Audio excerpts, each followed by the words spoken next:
we're going to discuss a problem that's probably best characterized this way. It's the problem, first of all, put the name down, the problem of personal identity.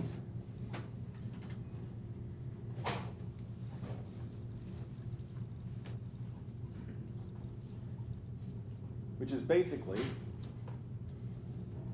what kind of thing, I hate to use the word thing there, it doesn't seem quite right, but entity is so,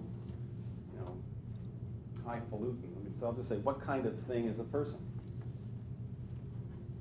I'll put kind. What kind of thing? I'll underline that. What kind of thing is a person? And the first, lest that question sound too spooky, I'll put down the first draft, well-known draft. I'll call that first attempted answer mentalism. But by that, I mean the doctrine that says that a person is some kind of a spiritual entity. So I'll put spirit, soul, mind,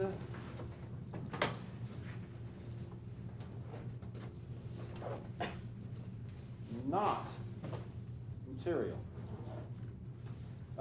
Something that's inside of us, something that acts sort of like the driver. We're like the idea is the body is kind of a vehicle, and a person is something inside. Now again, that sounds spooky, but if you think about it, the mind, the spirit, whatever you want to call it, the sense that you have of yourself as a self, that's what, that better, each of us knows that better than we know anything else. We learn gradually about the external world, but you could argue anyway that the thing that you know best is yourself, those feelings that you have. The feeling of pain you have even before you know that has something to do with the firing of something or other in the brain. The feelings of sadness, the feelings of happiness, just the feeling of being alive, those are things that you feel directly. You know about those things. You have to believe what you read, what you're told about what may or may not originate those things in the body. Now, you know your body very well, but even perhaps before that, again, it's arguable that kids have to learn that that's their hand. They say, whoa, what's that thing that's waving up there in the sky? And they only learn gradually that it's their hand, but that even before that, maybe, it's hard to know what kids think, what kids feel, but it's arguable that even before they learn that that's their foot that they're gnawing on, or that's their hand that's waving in front of their face, before they learn that, they know about themselves, that they have some kind of rudimentary feeling type acquaintance with, if you don't want to use the word knowledge, since we've been so particular about that all quarter, at least it's kind of an acquaintance with yourself.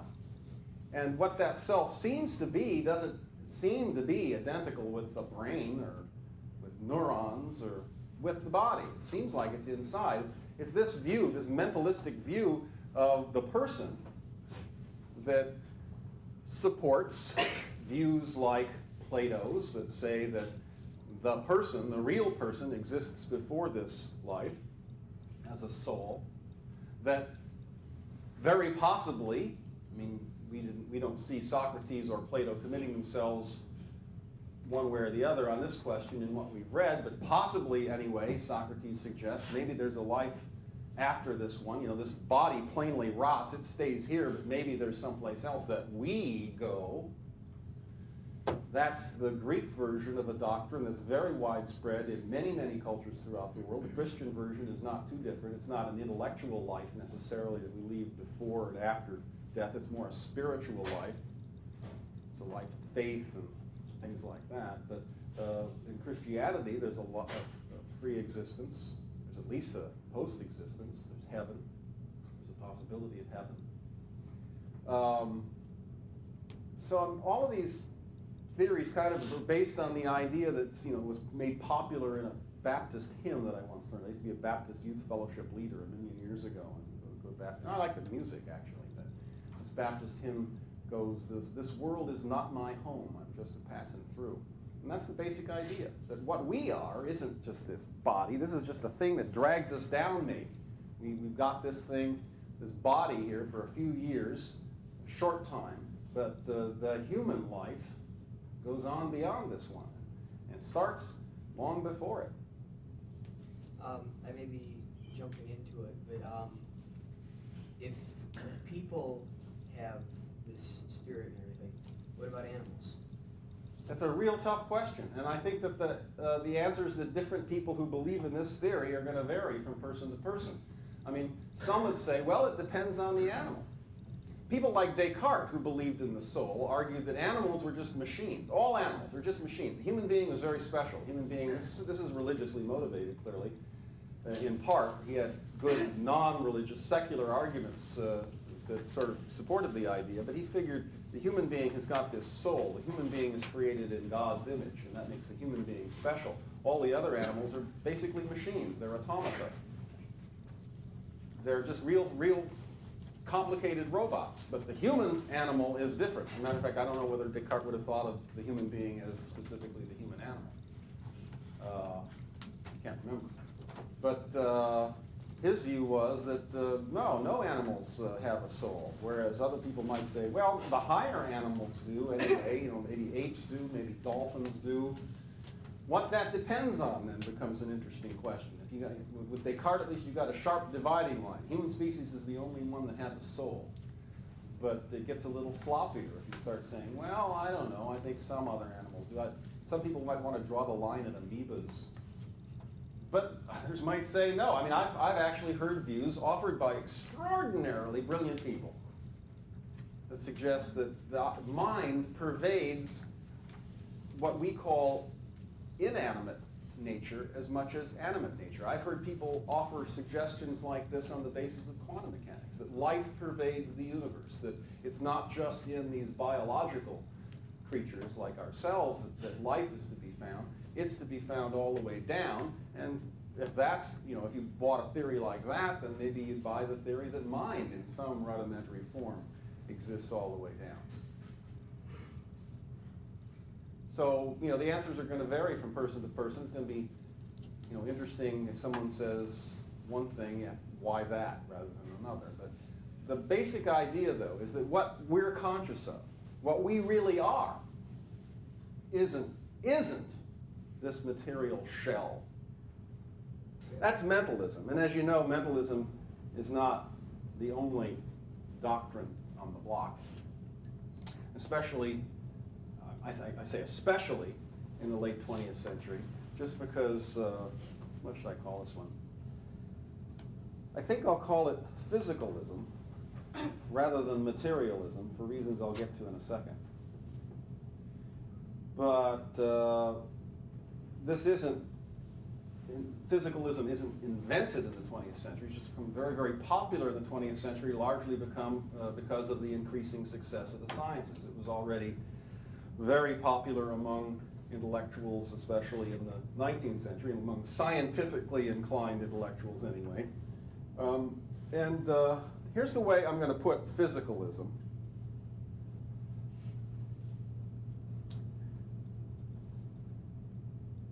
We are, or a person is, nothing more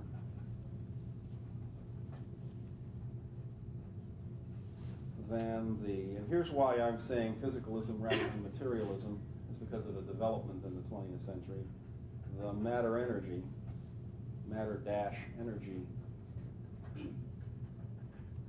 makes us up. If I called this doctrine materialism, it would seem like all we are is the matter.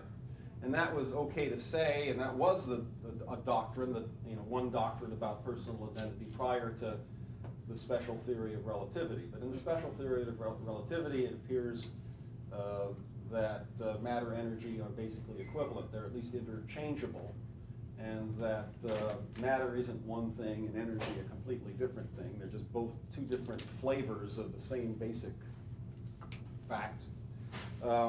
So we'll call it physicalism rather than materialism. And this one, up until recently, kind of carried the day among people who were scientifically inclined. And also people who were scientifically inclined and also not overly persuaded by religious views. But science has had, fans of science have favored something like physicalism throughout this century, in large numbers, not everybody, but in large numbers. And interestingly, science itself is what undoes physicalism in this form. I first heard this fact in a very strange setting. I think the first time I ever heard it must have been in the 60s. How old this fact is, I don't know. It might be something that's been well known for decades, and surely for decades, but maybe all century. I don't know. But I have the feeling that it's something that has emerged at least only in the 20th century. I first heard it on a milk commercial. What was it? Something like the National Milk Council. I don't know if they still have a National Milk Council, but the National Milk Council used to put on television advertisements, trying to encourage people to go out and buy more milk. Not informing us that it's addictive, but in any case, the National Milk Federation, National Milk Council, tried to get us to drink as much milk as possible by showing commercials of adults drinking milk. It's not just kids stuff. And then the little slogan was, "You never outgrow your need for milk." Okay, so you understand the slogan. But then the support for this, I'm sure that this was in the commercial. Although now I'm sometimes beginning to wonder whether this is a real memory or whether I'm just making it all up. But memories like that. But what I recall is that in the commercial, they actually pointed out that the reason for saying that you never outgrow your need for milk is because the human body exchanges all of its cells in just about every 7 years. Now I think the central nervous system isn't the same. We'll get back to the central nervous system in a second. But if that's right, if the cells that are, if the stuff that's standing here before you just wasn't here 8 years ago, then it would follow. And if also I'm nothing more than the stuff that makes me up, it follows that I'm not the same guy that was doing whatever I was doing 8 years ago. I'm not the same person that was born in Chicago in 1945. I'm not the same person that was in Vietnam in 1968, 69. I'm not the same person that did any of those things that I've done. I'm not the same person that, that's right, I'm not the same person that signed that mortgage for my house, so I'm not responsible for it, right? That's not me, I didn't do that. Just walk. And that's kind of ludicrous. I mean, if a theory about personal identity comes up with the conclusion that I'm not the same person who was born in 1945 in Chicago and went through that childhood that I remember vaguely, that's a wacky theory. So much the worse for the theory. I mean, if that's what it has as a consequence, then we better go back to the drawing board and try and find a better theory. Now, one way to go back to the drawing board is to notice that the central nervous system, the nervous tissue, behaves differently from the rest of the body. The central nervous tissue, I may get this wrong, so there's some of you, maybe biology students, can correct me, but as far as I know, it goes something like this. The central nervous system is basically growing up until late adolescence. It's growing. I see some nods, that's encouraging. But it's basically growing. And then after the age of about 19 or so, it's all downhill. Basically, you grow and things are building up. And then, I don't know if it's 19, but someplace in an appallingly early point in life, things begin to deteriorate. I recently heard that there is a second period of nervous system growth. So there's hope, hey? And when is that? Around 40, I think. Oh, well. And then when does that stop? I don't know. Okay, well, in any case, most of you have some hope left, but for most of, I'm not sure that this is something that really anyone should be particularly concerned about, but it sounds kind of brutal if you imagine that after age 20, basically what goes on is deterioration, and it goes on especially quickly on Friday and Saturday nights, by the way, depending on what you consume. But the deterioration of the brain tissue, deterioration of the central nervous system is most of what people go through in their later lives, and that's what's happening. Now, maybe it's not as bad as all that. Maybe a lot of that growth that goes on in the early years is just to establish all the potential that's needed to establish pathways for these skills and those skills and for the things that the human being needs to do. And maybe what dies off for most of life, with the exception of the latest years, is just stuff that's not being used and not needed. I mean, I don't know what the details are, and some of you may know them a lot better than I. But at least there's this. It's not the case, it appears, that in the central nervous system, you're exchanging your cells every 7 years. I mean, apparently that's not the story in the central nervous system. So that's allowed some people to say, all right, so what you are isn't your body as such, it's your brain. That's what you are. And that it's not your body, but it's a particular part of your body. It's your brain. Now, the brain is a body part. It's not the same as the mind. The mind is what you're conscious of. And you're not really conscious of your brain. You have to be told in classes or on TV or in books that the center of consciousness is in the brain. But not everyone has always thought this. In generations past, sometimes it's been thought that it's in the heart. Perhaps because of what we're told, it seems to make sense. It seems to feel like consciousness is in the brain, but it doesn't. I don't think it feels that way to people who haven't been told that. I mean, where you are is probably basically anywhere in your body that you're thinking about just then. So when you're hungry, you're in your stomach is where you are, okay? So the theory that person is seated in the brain is not something that's obvious, but maybe this fact that what doesn't deteriorate every 7 years is the central nervous system, that sort of seems to support the theory that you're your brain. And again, relying on what all of us know anyway, what's culturally available to us in the form of knowledge about these things, there's lots of thought experiments that you can perform that seem to support this idea. For example, if you imagine a technology, a neurophysiological technology that's very much more advanced than ours, like 500 years, maybe it will only take 100 years, I don't know, for them to be able to do this. But the same technology that we were thinking of that could make you a brain in the vat before, I mean, that could also allow brain transplants, right? So that, for example, in case somebody's body was really messed up, maybe they have some spare bodies lying around and they can plunk your brain in this new body, and then you can go on your merry way. And just be an outpatient process, for all I know. Now, it may never get to the point, I mean, it sounds like it'd be very complicated. It may never be the point where it's cost effective. But I mean, just imagine a situation, just for the purpose of exploring the problem of personal identity and this idea that you're your brain. Imagine that they've developed the technology to the point where it's really simple. It's really easy. Not only to transplant brains, but to swap them. So that, for example, you and your friend, in the absence of something better to do on a Friday night, might say, hey, you want to swap brains? I mean, for whatever kicks you may get out of that. So you say, sure, let's go down to the brain swapping shop and do that. So you go down and you pay your quarter or whatever it costs. And you're stretched out and they're going to give you an anesthetic and stuff prior to the procedure. And you're stretched out on the stretchers, and you wave over to your friend and say, see you in a few minutes, I guess. And then and they put you out, and then they remove your brain and put it in your friend's head, and they remove your friend's brain and put it in your head. And then after a while, you wake up. I mean, the question that you should ask yourself is, what's your reaction going to be? Now think about this. Is your reaction, as you wake up and as you begin to see that the operation is a success, is your reaction going to be, hey, I've got a new brain? Or is it more likely to be, hey, I've got a new body? I mean, what do you think?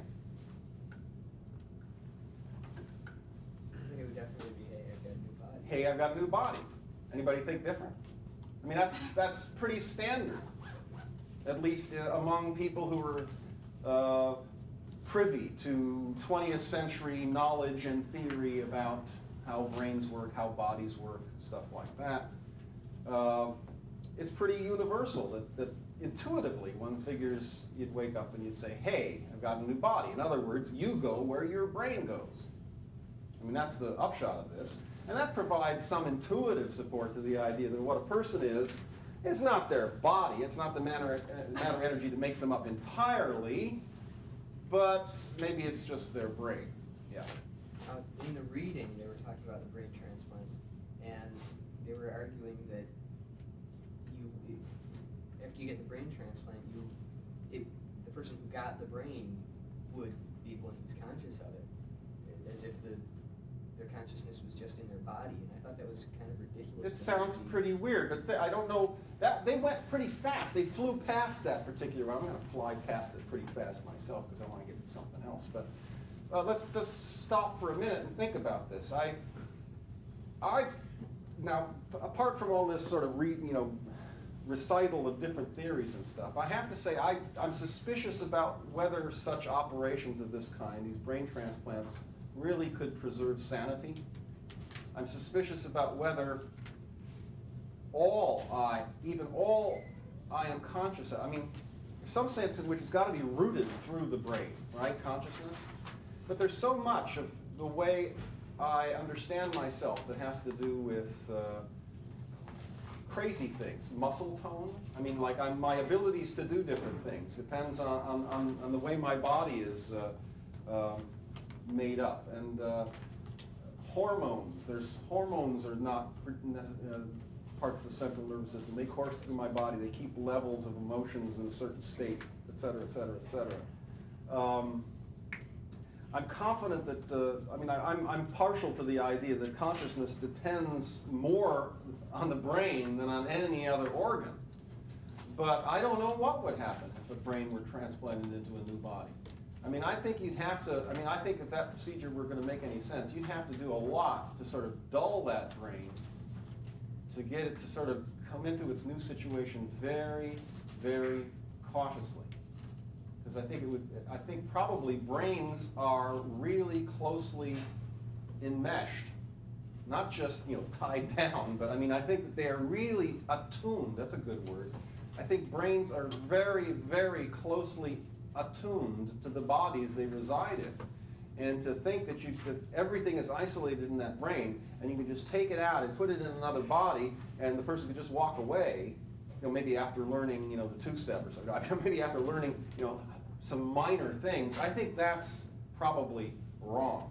Now, I don't know what Perry, the author of the piece, was trying to get at, and I don't remember that passage. I remember he just sort of flew by it, and I had the same, I don't know. Why did she say that? Because it's Weinrob, the woman who's dying, the character who says that she's not, she thinks it would be the body, right? She thinks that she would.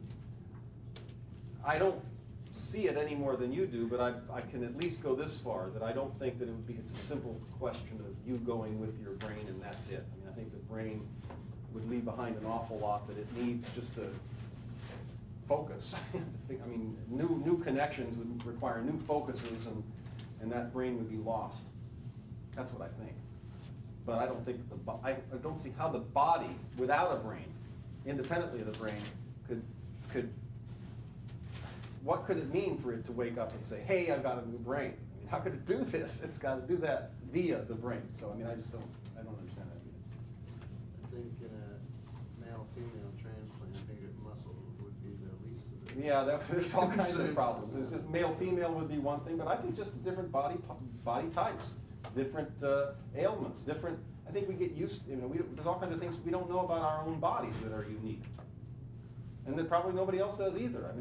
There's got to be enough uniquenesses to each human body that the brains adjust to, and that they wouldn't be adjusted to if they suddenly got. It's hard enough to transplant any other organ. There's all kinds of rejections that the body gives to other organs just because of inharmonies, lacks of harmony between the new organ and the body and the way the body expects the organ that's being replaced to behave. So I think there's problems with that theory, but whether physicalism can survive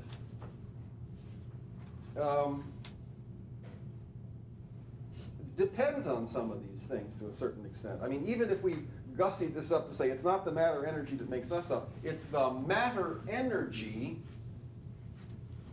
of the brain. Well, it doesn't stay the same either. It's just got a different cycle of development. It's growing during some years and deteriorating in others.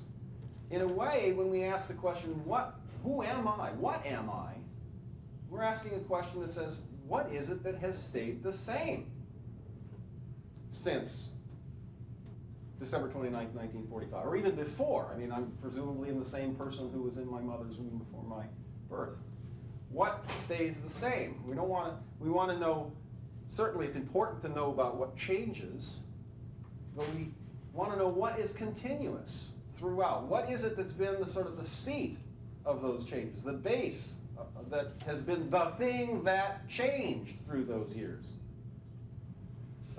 Questions about change and permanence are very, very tricky in any case. They seem to be especially tricky in this problem of personal identity, but that's just because people are especially complex. But it props up in other areas as well. Let's say I got this 82 Toyota, brand new, fall of 81. That's when the 82 model here. Let's say I got it then. That's not true either, but I got it then. Brand new, right off the line. And I said, I'm going to take care of this car.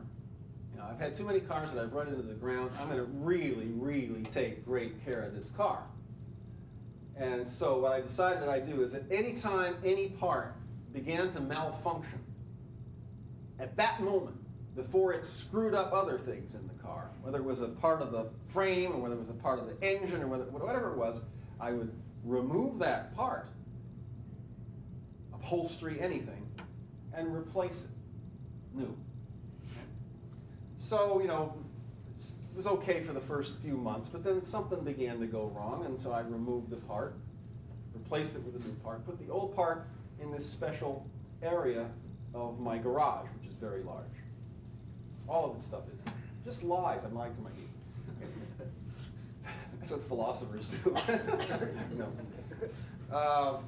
All right, so this went on for a few years, and more and more parts are piling up in my garage, but my car is staying in tip-top shape. So now, here we are, and it's now 15 and a half, coming up on 16 years since I got that car. And I'm here to tell you, lying through my teeth, that last week I finally replaced the last, because I've been keeping an inventory. They have parts lists and stuff. I've been keeping an inventory. I finally replaced the last piece. Every piece in this car now has been replaced. And the original pieces are all where? They're lying around the floor in my garage. Now, the first thing I want to say is, I've had this car for 16 years and I've taken great care of it. Now that makes sense, right? Well, it does and it doesn't. You're shaking your head no, but it makes perfect sense. I've had this car for 16 years and I've taken great care of it. That's the only way to tell this story. I mean, I have to say, I got this car in 1981 and then blah, blah, blah, blah, blah. I'll tell you all the stuff that I've done with this car. And here we are, 1997. And I had to think there for a minute. What year is it? That shows you where I was in the 60s, but no. And that's not true either. But in any case, it's those brain cells deteriorating for one reason or another. But it's a normal thing to say. It's a perfectly meaningful statement that's this car. This is the car that I bought in 1981. But is it? I mean, Brian shakes his head, no. Where's the car that I bought in 1981? It's in the garage. Now that's if. That's if I'm going to say what the car is the stuff that makes it up. But it's also a perfectly normal, and maybe even a more normal thing to do, is to say, no. Those are the old parts. This is the car. You've replaced all the parts. But this is the car. Because of something that the car has continuously maintained about it. It's a problem. If you're going to talk about change and permanence in any way at all, to talk about changing, to say that something changed, there has to be an underlying, at least relatively more permanent thing that undergoes the change. So that all discussion of change, you say, everything's changing all the time. Well, like what? And you name something. It changed. It went from that to this. Well, something remained the same in order to talk about that as change rather than replacement. I mean, if there wasn't any continuity, you just say this thing at T1 was replaced by this totally different thing at T2. But if you want to say it changed, then there has to be an it that did the changing, as different as it might be. And that's the sort of thing we're after here in the problem of personal identity. What is it that has remained the same since 1945 that I call myself? In the case of the car, it's really no easier to pinpoint what is the thing that stayed the same. It's not, though, the collection of parts. It's not just the physical things that make up the car. And similarly here, even if I resort to the idea that I'm my brain is dramatically different than it was in 1945. It has changed. And I have changed. I mean, I'm not crawling around on the floor as much as I did back then. No, not as much. So that's the problem we're faced with in physicalism. On the one hand, it can't be that I'm just my body, because I've left my body behind in bathtub drains and just through radiation, and riding my bicycle in the course of the last 7 years. And the one I've got now isn't the same one that I had 8 years ago. It's different stuff. I'm not the stuff that makes me up. This is different stuff. This is the stuff that's been produced by what I've eaten in the last 7 years. You are what you eat. Back when I was your age, I was eating a lot of Twinkies and Cokes. So for a period of about 7 years, that's what I was. Right? And you watch what you eat. That's why you never outgrow your need for milk, you see. I mean, coming back to that, you need good foods like milk.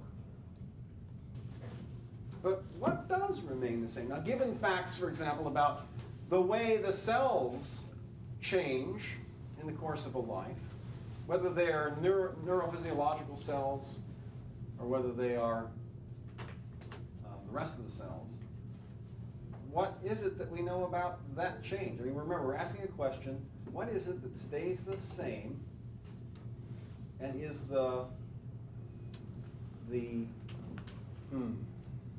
looking for a non-philosophical term for this, the medium, I guess, or something, of change. I mean, what is it, what is the it that changes? What is it that stays the same from the time I'm born, at least, until now, and will stay the same forever? Yes? The number of chromosomes. That's possibly right. I'm not sure if that's technically exactly accurate, but that's coming closer to what I'm talking about. That's the direction that fans of science would retreat to if faced with the fact that your body keeps trading off its cells every 7 years. How does it do that?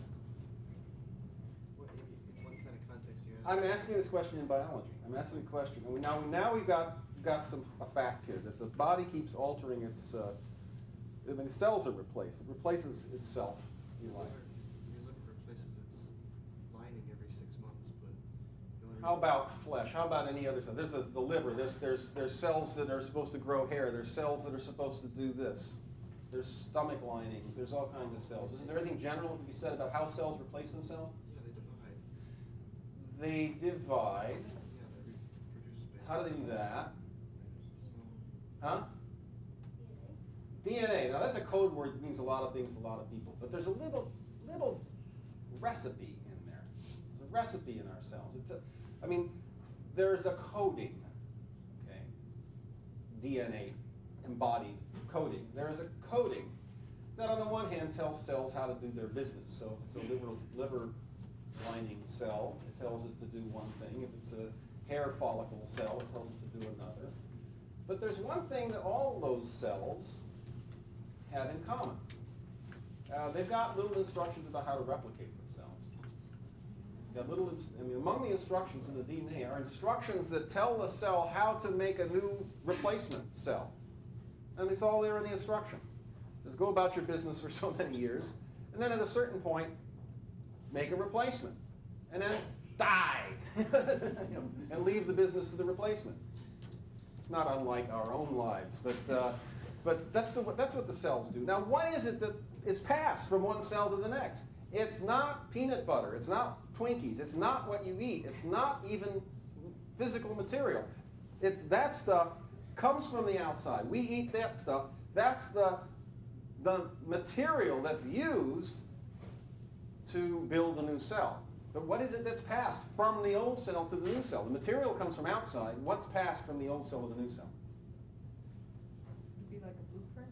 It's like a blueprint. It's the instructions.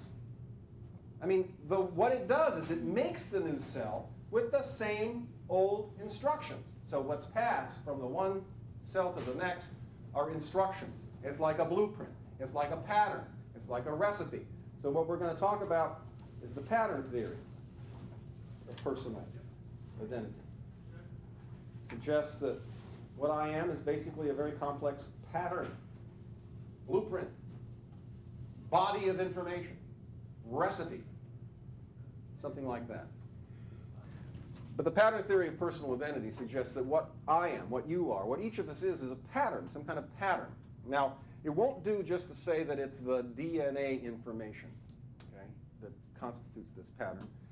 And so we're going to have to go a little bit further than that. But the first thing I want to do is to discuss what we're talking about when we talk about a pattern.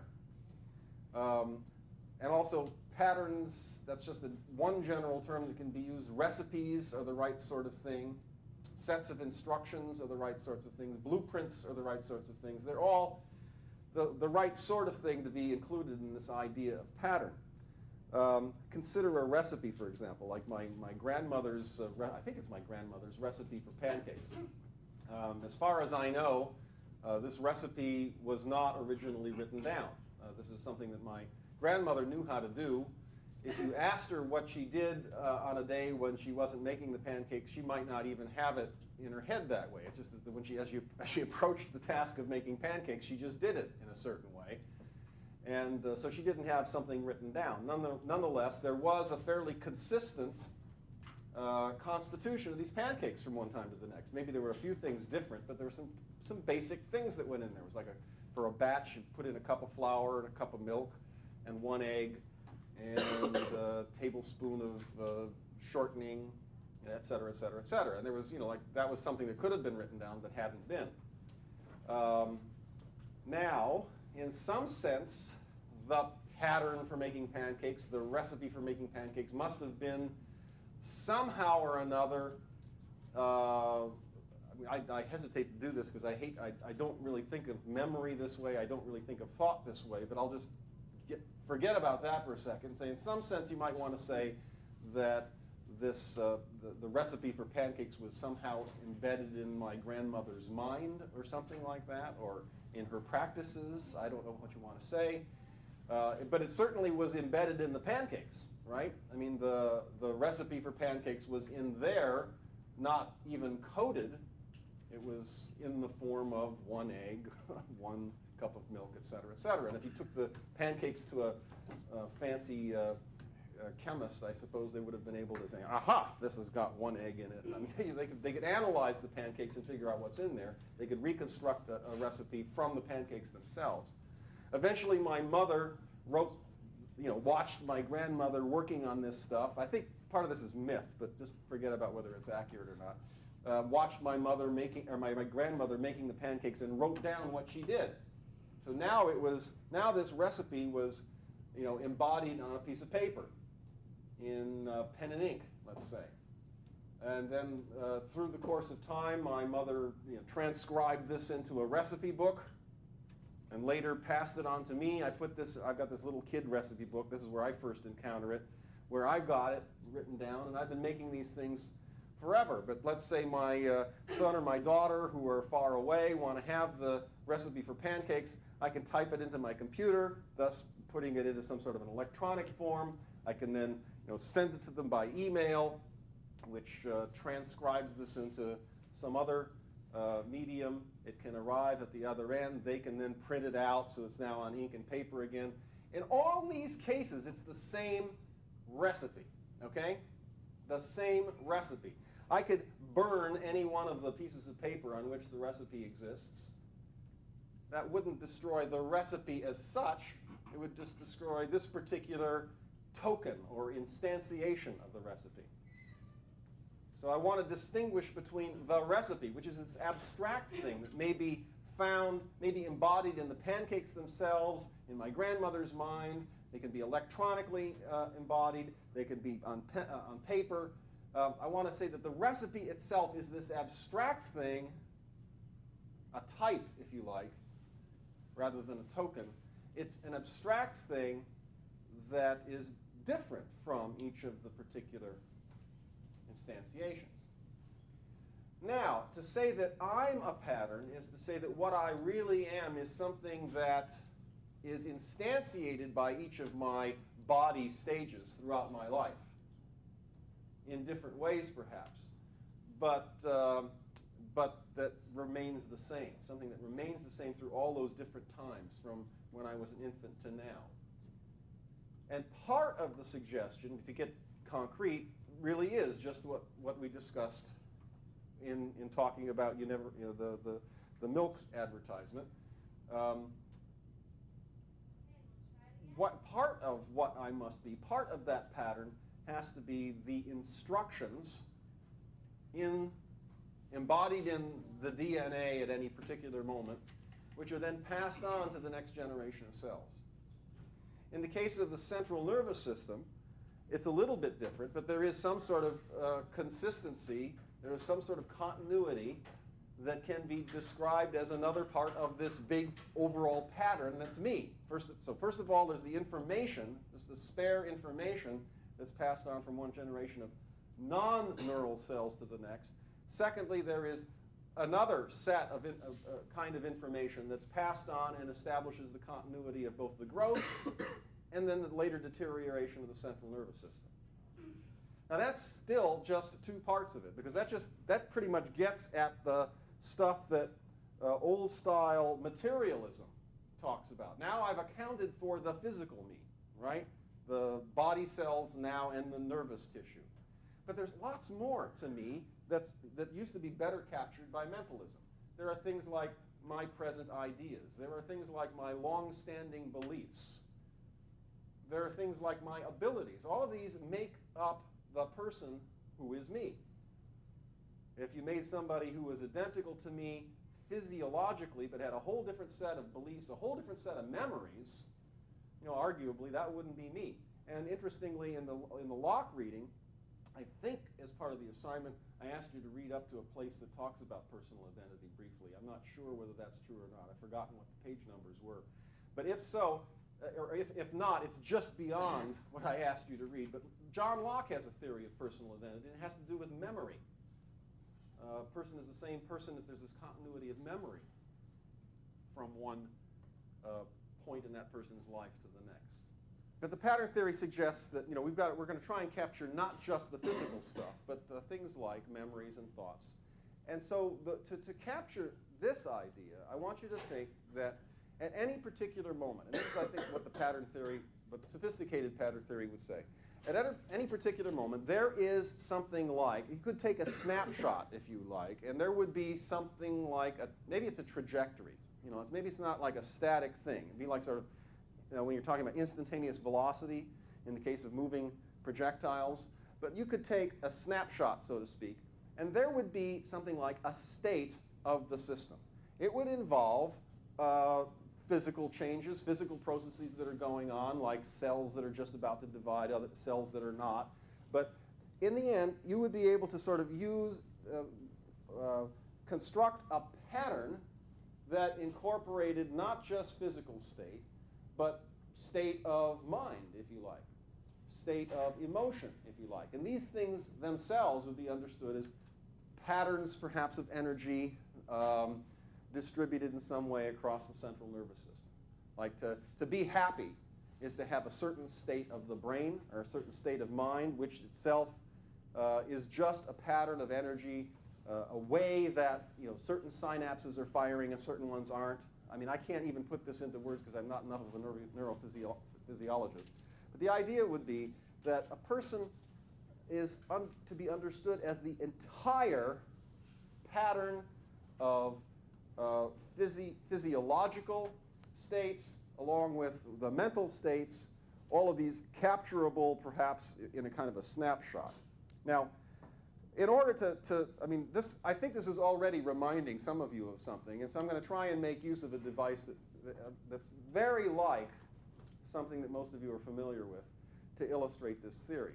And in the end of the story, that I'm going to tell about it, I suspect that some of you will have some doubts about this pattern theory of personal identity. But again, the story I intended as a way of raising questions about the viability of the pattern theory. But in the course of the story, some of you might get sucked into that theory as well, to a certain degree. So bear with me. The story, the device, the thing, the illustration that I think you're familiar with are the transporters on Star Trek. Okay, and those transporters aren't exactly based on the pattern theory. At least as far as there may be some. It may be that these things have evolved over the years, these transporters, but the way they were originally portrayed, and portrayed well into the next generation anyway, was in this way. The transporters, you walked up there on one of these pod thingies, or else you were standing on a planet someplace, and they would beam you up. And what that meant was, apparently, they would sort of take you apart. I mean, your molecules were disassembled, and the stuff that makes you up, as in physicalism, they get transported to the remote site and then somehow reassembled. Now, the reason I think that is because remembering some of those old episodes of Star Trek where something went wrong with the transporters, the thing that Scotty would yell would be, "Aye, Captain, their molecules will be spread all over galactic space," or something like. I can't do his accent, but the problem was that if you couldn't recover the person while in mid-transport, why the poor person's molecules would just be, just sort of dissipate. So plainly, if that were the problem, then what's being transported is the molecules. Now that's physicalism, okay? That would be a physicalist theory of personal identity. If we can transport a person by disassembling their molecules and shipping them someplace else and then reassembling them, that suggests that what we are something like the stuff that we're made up of. But I want to really explore this pattern theory. So you'll have to imagine transporters that are slightly different, and maybe these transporters are actually a little bit more similar to the most recent transporters in Star Trek, and the most recent versions of Star Trek too. But be that as it may, here's the way my transporters work. You walk into draw a picture here. Let's just say we've got a booth.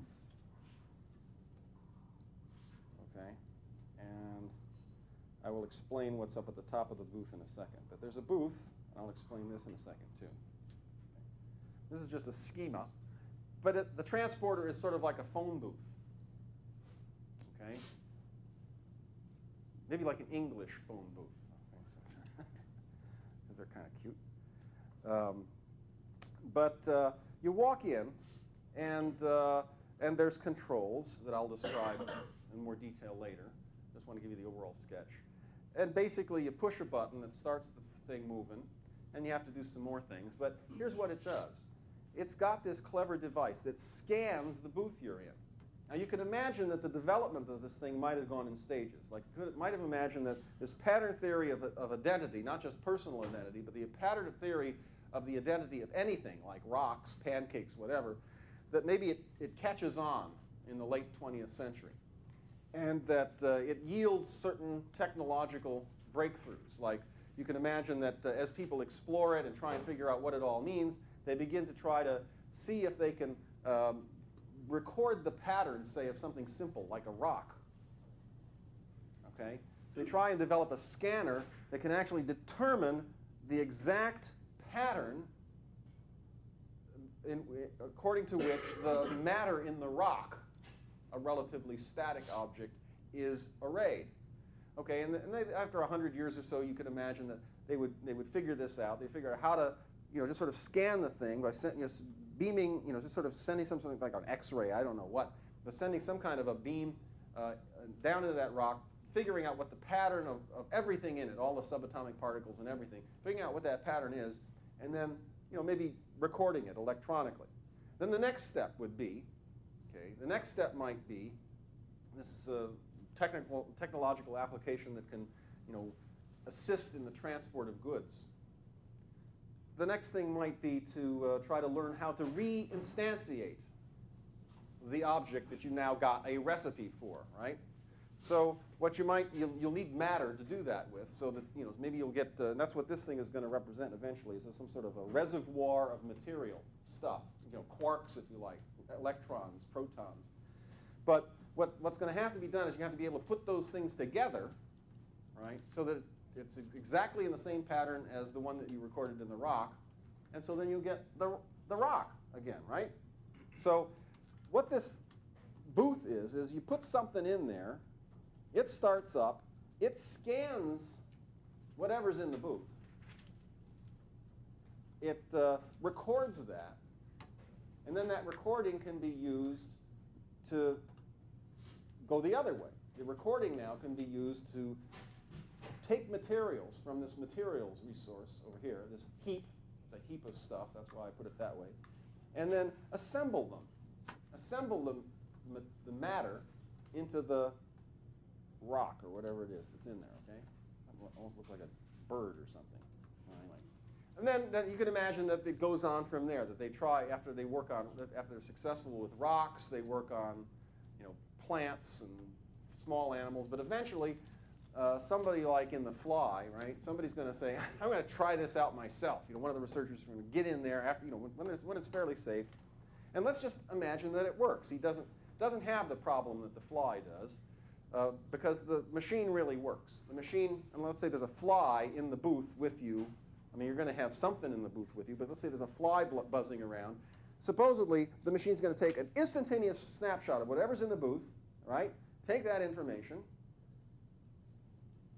send it over to the other booth, make use of the reservoir of material stuff, and then reassemble whatever it has in that pattern. So that means that at the remote site where you're reassembling things, where you're instantiating the person who's being transported over there, you're going to have a fly buzzing around in that room.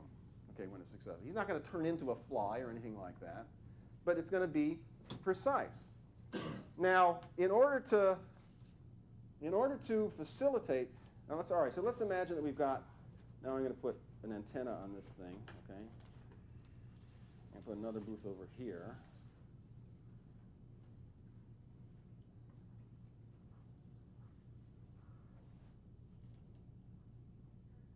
Okay.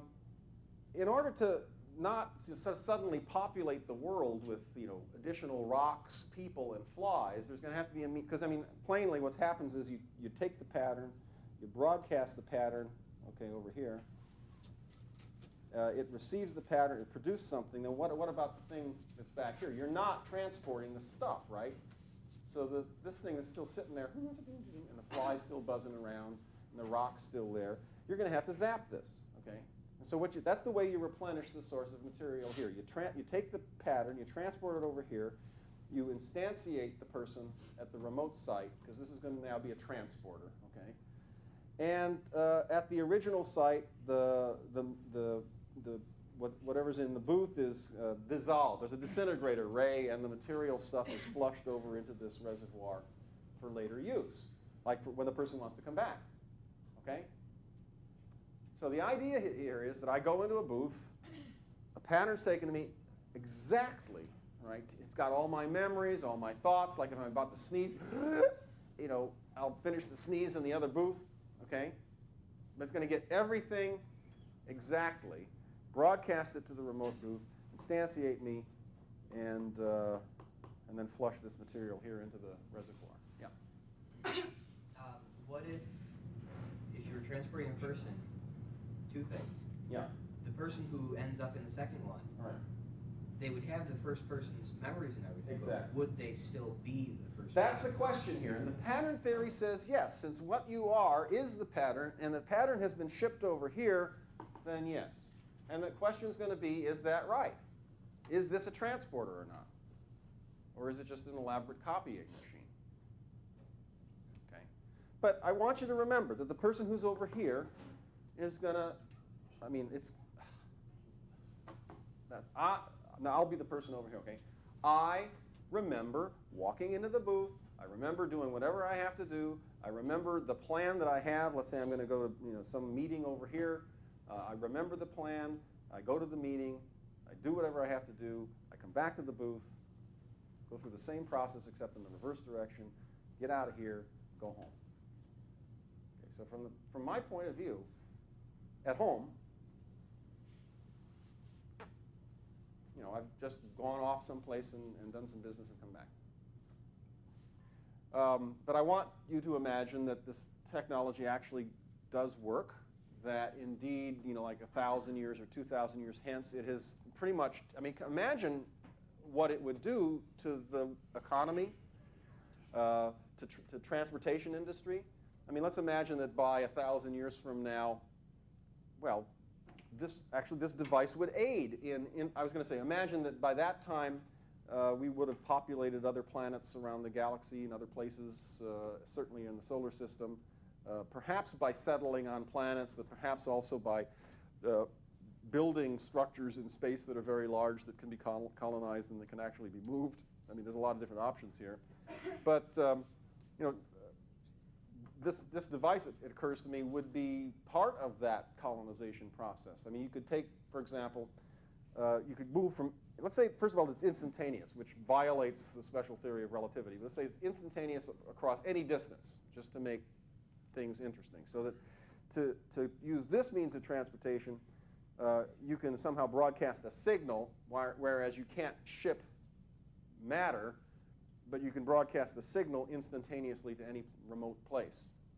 It's hard to know even what that means in special relativistic theory, but I'm trying to violate the speed of light here just to make the story a little more fascinating. You can imagine then that you could put one of these booths in a ship, maybe a big booth, right, that would, you could send machinery and stuff, put one of these in a spaceship, and using whatever, your best technology, you could send that ship off to a remote star, where maybe you have a good idea that there are livable planets or mineable resources. And then, it takes a certain amount of time. It's restricted. The ship is restricted to the speed of light. It takes a certain time to get there. But when that thing finally gets there, once it's there, then you can start shipping stuff and people, machinery instantaneously using these transporters. The whole transportation industry, including perhaps the construction of roads even, would collapse if these things became universal. So I want you also to imagine that they're ridiculously cheap. Let's say it's a penny to use it for any arbitrary mass, any arbitrary thing you might put in a booth that costs a penny, an insignificant amount. That's the whole idea. So it's instantaneous, it's dirt cheap, or free even if you like, and it's going to completely revolutionize the transportation industry. It's going to completely, there's not going to be starving people anymore because they can either zap themselves to some place where the conditions are less harsh, or food and other substances can be zapped to them. To a certain extent, there won't be any poverty anymore in the sense that there's some problems here. You could fiddle with this disintegrator ray, for example, and you can just make copies of gold, you can make copies of food, you can make copies of anything, and just sort of, you might run out of material if you did too much of that stuff, right? So you want to be cautious about how often you do that, but you can replicate things, and then whereas you before had 1 bar of gold, now you have 2, whereas before you had 1 ton of wheat, now you have 2. Some of that can be done without grave problems. Probably won't be any, there's wild implications of this. There might not, if these things really are available everywhere, like telephones more and more are, and televisions more and more are, if these things really are available everywhere, then tyranny probably will have seen its last day. Because if a tyrant, says, I'm going to be tyrannical here and do terrible things to my citizens, they'll leave. He won't have anybody to be tyrannical over. He won't have anybody to tax. And so, tyrants will begin competing with one another, saying, "Come to my place. It's a lot nicer place. Come here and I'll tax you. But the living is easy." And so there will be some competition among nation states and governments to try and attract people. But what I want you to envision in the end is a world in which there are maybe no roads, except for recreation. Maybe some people still find it quaint to take a ride in the countryside in a petroleum eating engine or taking a bike ride or something like that. There won't be any airline industry probably. There won't be any shipping industry. There won't be any spacecraft for the most part, except these exploratory ones that take transporters to far distant places, because all of these things take too much time and they're too expensive. Instead, everybody will use transporters. And at a place like RIT, for example, the students will live someplace like in the Fiji Islands, and come to class because they can get to class instantaneously. They'll be hanging out on the beach, in I don't know, Barbados, Fiji's, someplace nice where it's comfortable and pleasant, and just zap to the booths that are in the basement of the College of Liberal Arts or in the library or something like that. They got one in their house and one here, and they just zap here, come to their class, go to lunch in Paris. It's just whatever. Okay, and this is good throughout the universe. And in that world, finally, I want to imagine that there's a curmudgeon, as there always are. I mean, there's people who won't fly on airplanes. There are people who just can't, for whatever reason, adjust themselves to new technologies.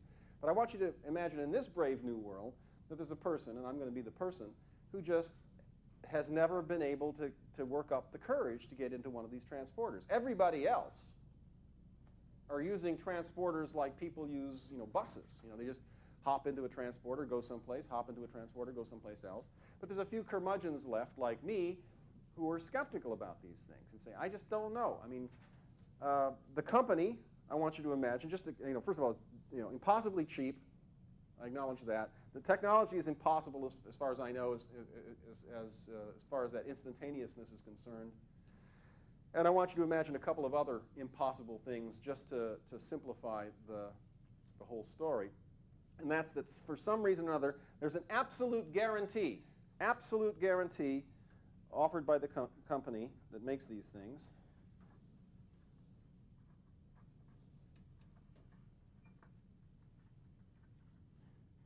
One, no mistake is ever made in the copying process, when it's determining your pattern, when it's reading your pattern, or reading process.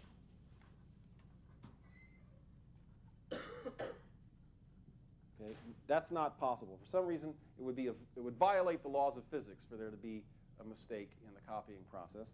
Similarly, for transmission,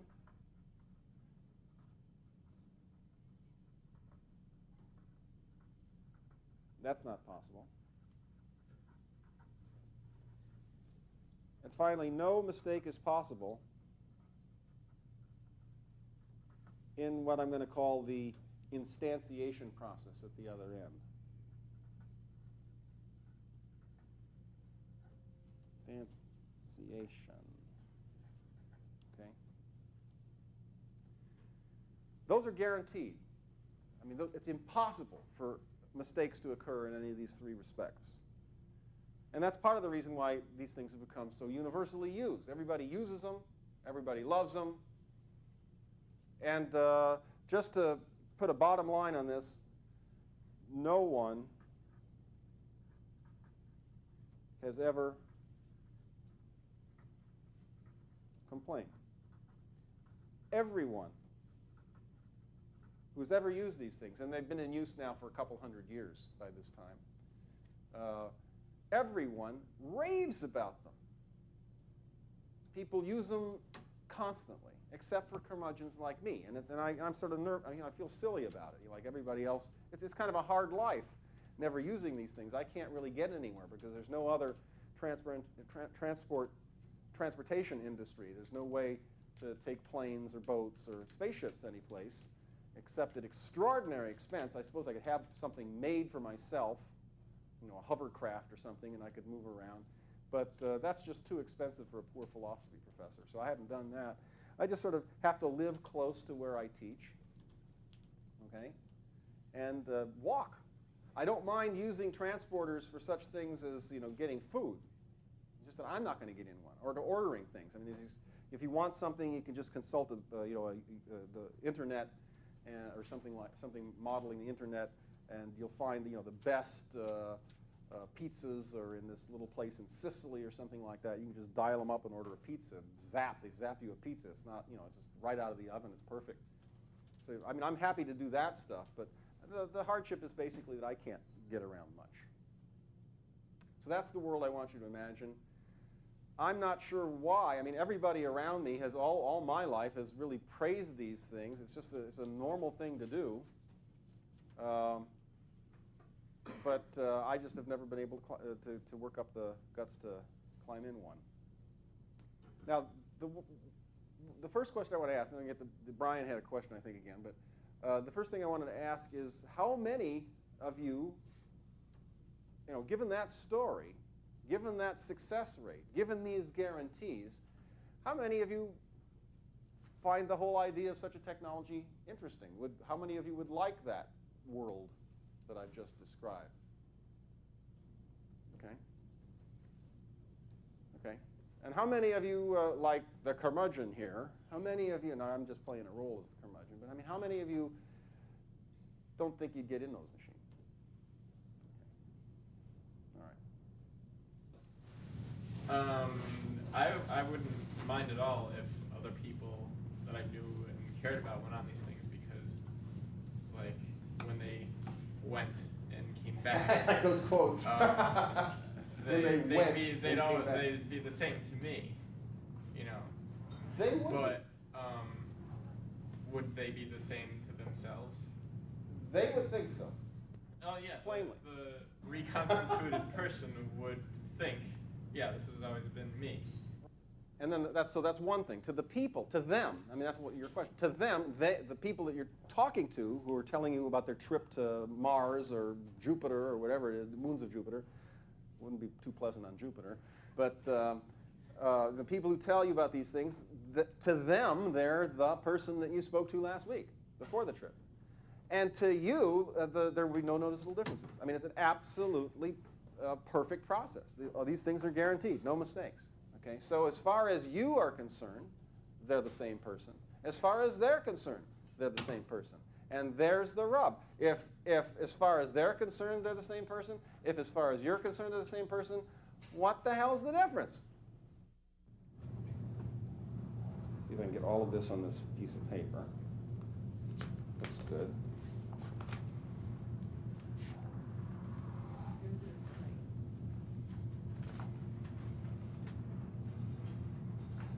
Now you recognize that. What's that? That little rectangular thing. It's a transporter. And you remember what that is, right? That's a symbol for the reservoir of material that the transporter is going to use whenever it's receiving something. Okay? Now, this is Earth, and this is Mars, all right? And here I am on Earth.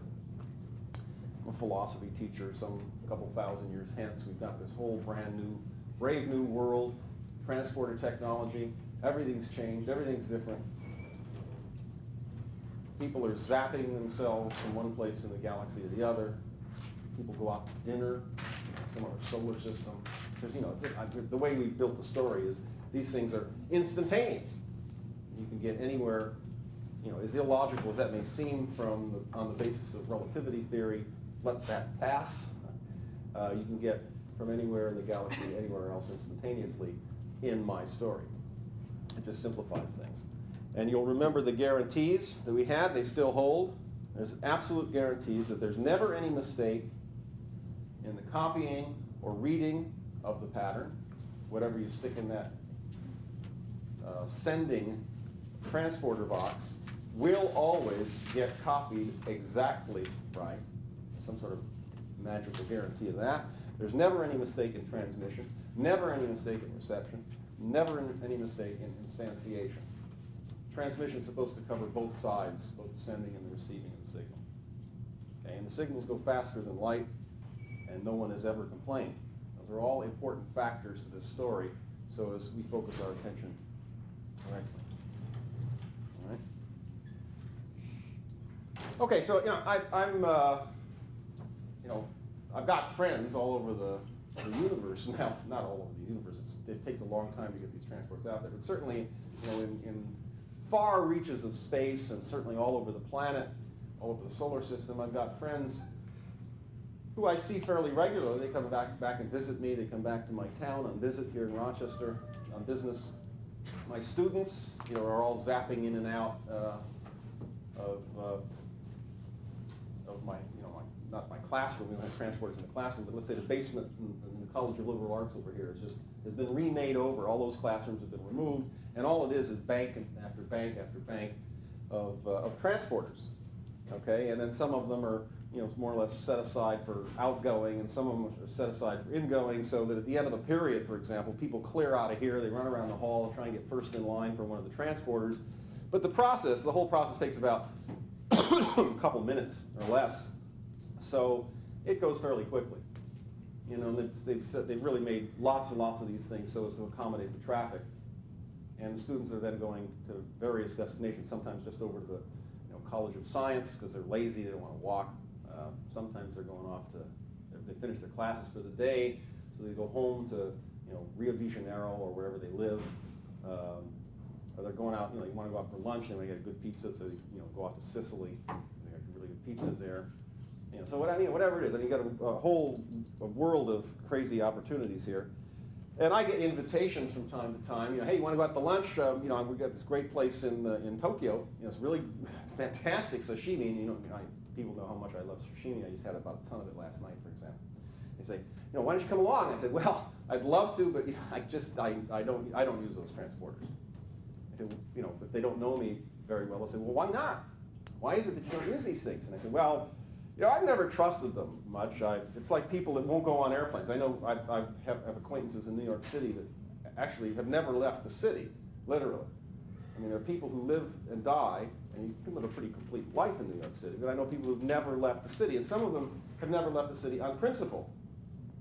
Others are not quite so radical. They've left the city, but they'll only go by train. I know this is not something special about New York, but any big city has huge concentrations of people, so it's got huge concentrations also of people with idiosyncrasies. And so it's like London or Los Angeles or any other big city, or Chicago. Chicago has fewer of them, that's where I'm from. Most of the people are normal there. But every other city except my hometown is like this. It's got crazy people in it. And so New York City is certainly filled with people who have all kinds of little personal phobias and whatnot, and as I say, I seem to know a lot of people who have only taken trains and buses everywhere, won't take planes. Maybe you know people like that too, that never will take a plane. Afraid of them. That's partly because they hear statistics about plane crashes and people being killed in plane crashes, but you tell them, as it happens, those are statistical phenomena. Fact of the matter is, at least as I understand it, your chances are better of being struck by lightning than of being killed in a plane crash. But that doesn't help. Logic doesn't help, evidence doesn't help. Same for me with these transporters. Logic doesn't help, evidence doesn't help, because I just don't like them. I don't know why it is, there's just something about them, bugs me. And I got this friend, Bob, for example. He's a certified public accountant up on Mars, and he tells me that there's this place on Mars that serves the world's best conch chowder, okay? So this is, what conch chowder is? It's like a shellfish thing. Usually you get it in Florida. You get some great conch chowder. There's a great place in Key West, for example. Another great one somewhere near Fort Lauderdale. I think it's in Fort Lauderdale. But there's a few places in the world where it's fantastic. But now we've got these transporters. You could be anywhere in the world and run a perfect conch chowder recipe. Just put one transporter on whatever boat it is that goes off and gets this stuff, right? Put another transporter in the back in your kitchen. You can transport stuff right from the ocean. It's as fresh as it could possibly be. So it doesn't, don't have to be near the sea to get great seafood. You don't have to be near the place where they grow a certain crop to get absolutely fresh tomatoes, for example. You just zap these things any place in the galaxy instantaneously. So here's this great restaurant on Mars, and Bob, restaurant, font, okay, had to run off the page there. Bob lives up there, and he's been going on and on about this. It's mostly to tease me, right? Because he knows that I never take these transporters. He says, "Wow, this is absolutely the best stuff." And he knows once again how much I love conch chowder. I say, "Well, I can get pretty good stuff you know, if I can order out, you know. They said, but this place won't send it out. You got to come here. And I said, well, you know, I get great conch chowder from these places I know in Florida. You know, I don't need to come there. He says, you're missing the best, Jack, says Bob. You're missing the best. So you know, this has been going on for years. He's been teasing me about this stuff. And I don't know if this works the same way for you, but you know, like as time goes by, you know, you become a little impatient about your own foibles, the things that you're a little bit embarrassed about, but you can't change them until maybe, and this is when you like manage to accomplish things like quit smoking under these circumstances. Something great happens, or like something you know takes pressure off. You know, like you finish like my daughter just graduated from Syracuse this weekend, and I just noticed that she looked a lot more relaxed than she's looked for years. I mean, she's finished with school, she's got a great job, she's in like Flint, and so right now there's not many things that she's worried about, except something like, you know, finding an apartment in the new place she's going to. But it's those moments when all of a sudden the pressure's off, you're not worried about a lot of stuff, things look good for the future. That's when you can do things like quit smoking, you know, break bad habits of all kinds. And so I want you to just imagine it's on one of these days, you know, something good has happened to me. I don't know what it is, but just imagine something's good has happened to me. I'm teaching away at my classes. Everything's cheery. Maybe it's the end of the quarter. There's a couple more classes left, and I got summer coming. Looks good to me. And Bob gives me another call. Bob says, you know, we chat about this and that, and finally he finishes with his, you know, standard invitation to come up to the conch chowder restaurant up there on Mars.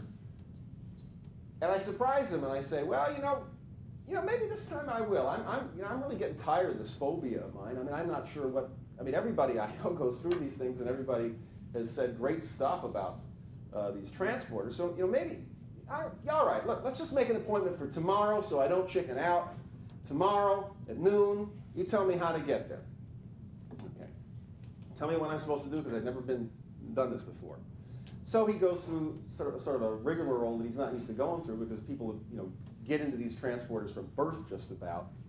But he says, all right, now you've got to be near a transporter somewhere. I said, yeah, there's a whole bank of them over here in the basement of the College of Liberal Arts. And I got a class that runs right up until 10 minutes to 12. Then I got another class at 1, but I could squeeze in lunch. And if, as you say, as everybody says, these transporters are instantaneous, that should be no problem. He says, no problem at all. Just get to one of the transporters, and you know, one of the outgoing transporters, and I'll give you a number. And he gives me, I'm not going to tell you what the number is, it doesn't matter. He gives me a number of a booth, and it's not too big a number, but you know, it's a code. You know, every booth in the galaxy has some sort of, it's a combination of letters and numbers, symbols, maybe like asterisks and stuff like that, because they've got to work this out so that there's enough numbers without having to write something a million miles long, enough numbers to cover all the booths that there are. And that's what you do. You wind up, you know, dialing in or punching in the number of the booth that's your destination, and it takes you right there. And you don't want to make mistakes. For example, you don't want to punch in the number of the booth that's dumping trash into the sun. I mean, that's not, you know, what you want to do. It makes for a real bummer of a lunch. But presumably there's safety things on those booths so that people can't accidentally, you know, transport themselves into great danger. But so he gives me the number of the booth on Mars. He says, all right, just go down there, stand in line, and it's self-explanatory. The instructions are right there in the booths. Okay, so I've got this little piece of paper with the booth number on it, tuck it into my pocket.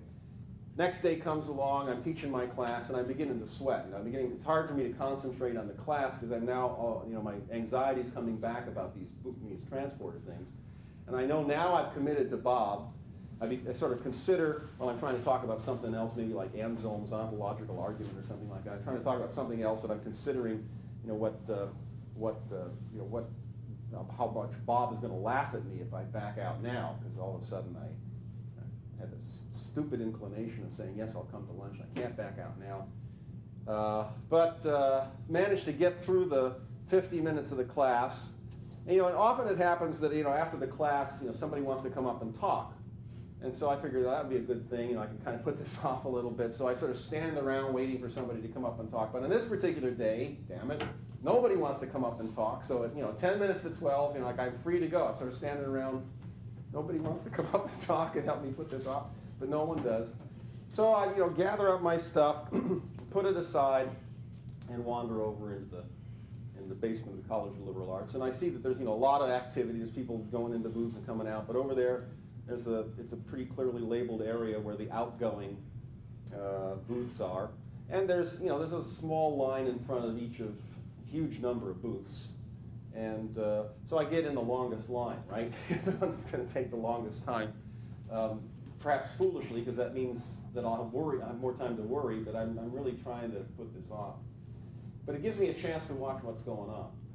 And there's about 3 or 4 people in front of me in line, and what I notice is just as I'm getting in line is the door has been opened and somebody steps up and they get in the booth. And then they themselves, I don't know whether they, from back here I can't tell whether they've had to pull the booth or whether it's happened something on the control panel, but I can see inside that there is a control panel there, and somehow or another the door closes behind the person. Okay? And then it takes about, there's almost no noises, but there's, it takes about a minute and a half, and then there's a kind of a boom, boom, boom sound, and the door swings open, and there's nobody in the booth. And the next person, who's been sort of waiting there, is kind of in a hurry, jumps in. This time I can see that all they do is they push a button on the panel, and the door swings shut. They don't have to pull anything. So I'm just trying to get in my mind exactly what I'm going to do, because I know I'm going to be panicked in there, and I want to have as much understanding of this as I can before I get there. And so that same thing happens. The person's in there for about a minute and a half or a little bit more. There's boom, boom, boom noise, and the door swings open. Next person goes in the booth, and before I know it, I'm next in line. Okay, and I'm just steel. I'm going to do it. I'm going to do it. I'm going to do it. I'm going to get in the booth. I'm going to do it. I'm going to get in the booth. I'm going to do it. I'm not going to do this. I'm not going to walk. I'm going to go in the booth, and so I'm just trying to tell myself over and again to quell this fear. And so finally the door swings open, and I step into the booth. And there before me is a control panel, sort of like this, okay? It's just a very simple control panel. It's like on a little shelf. Now, all these booths, this is a background story. I've sort of been reading up on this stuff, too. And so I know that all these booths have to be constructed exactly the same, right? Down to a very, very narrow tolerance limit. And that's because what you want to be scanned, you don't want any sort of odd things in the booth or odd shelves or this and that. Anything that isn't in the filter, in the scanning device up at the top here, anything that isn't known by the filter, anything that's unusual, will get scanned and copied and sent along, okay? So they know that there's a shelf there, they know there's certain controls, but anything else that's left in that booth will always be scanned and sent along to the next place. Okay, so the booth has, first of all, a big light over here, okay, and a button. And the button, you push the button to start the process, okay? Right now, the light is red, okay? So I push the button, the door swings shut behind me, and the light goes to green. And over here, there's a series of little displays. First one says, as the door swings shut, this one lights up and it says, scanning, beginning. So I presume that what's happening then is the pattern is being analyzed and certain correction processes are being made, because after all, it's an infallible process. But it's trying to figure out exactly what's in the booth, what's the pattern of the thing, person, whatever that's in the booth. So it makes the scan, and it brings this up to the machine itself. Now, the reason I first designed these drawings a long time ago, the reason it's got these 2 little spools of tape is it reminds me of a cassette recorder. Because in a sense, that's what's going on. They're taking a recording of the pattern, right? They're taking an electronic, it's like when you talk into a microphone and you get an electronic version of your voice, on the tape. It's doing something like that too. But it's getting the pattern that is you, that collects such things as not just your biological pattern, but also the mood you're in. So it's going to pick up a little fear. It's going to pick up some hunger, because I haven't eaten since breakfast. I'm hungry for lunch. It's going to pick up my ideas. It's going to pick up, for example, there's going to be a pattern that represents whatever it is, whatever way my whatever in my brain stands for the fact that I am afraid of transporters, that I don't entirely buy Anselm's argument for the existence of God, that I'm an anarchist, that I'm all those things, all those beliefs, my moods, my thoughts, that I'm about to sneeze, all that stuff is somehow embodied somewhere in me. It's part of my pattern, and all of that stuff is picked up. And that's what it's doing right now when this light goes on. But that only takes a few seconds. Then this next light goes on and says, transmission commencing. And then finally, there's a light over here that says instantiation beginning. Okay, so this is scan, transmit, instantiate. And you'll remember these are the three things that are guaranteed, right? That we have guarantees about. So while I have my normal qualms about these things, intellectually, I have somehow come to an understanding that these things are physically impossible. It's just like I understand that space-time are to be understood in relativistic theory as just two different, space and time are two different aspects of one thing, space-time. Now, I can understand that intellectually without really being able to comprehend it or picture it. And that's the same way I am here about this. I mean, I know that physically speaking, nothing can possibly happen to create an error either in scanning, transmitting, or instantiating. I'm still a little nervous because I haven't absorbed this emotionally, but I know that intellectually. And then at the end of the minute and a half or so, what happens is this light, which has been green during this whole minute and a half, all these lights go out. This light stays green. The door opens behind me and it turns to red. Okay? Meaning that it's done. So this is a booth, the number, I forgot. There's another part of the process in here I should mention, and that's obvious. It's that when I push the button, the first question it has to ask is, destination. I'm just trying to fill in the details here. So it asks for the destination. I punch in the number that I've been given. Bob has chosen this. He told me, in fact, this is a particularly interesting place. It's not the most convenient. We'll have to walk a little bit to get to the restaurant. But this is, if you're really going to come here, and I don't believe that you really will, he said, but if you're really going to come here, this is the booth that I want you to arrive at. I mean, if this is going to be your first transporter trip, I want you to come to this booth.